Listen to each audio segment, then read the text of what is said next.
Наша республика возглавила рейтинг регионов по росту оптовой торговли. Рекордные темпы роста в первом квартале 2025 года позволили занять региону первое место в стране.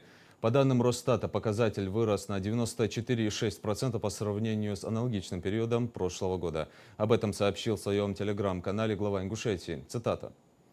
Такой результат стал возможен благодаря системной работе властей по поддержке бизнеса, легализации теневой занятости и повышению прозрачности экономики. В регионе активно развивается инфраструктура, снижаются административные барьеры, что стимулирует предпринимателей выводить операции из тени.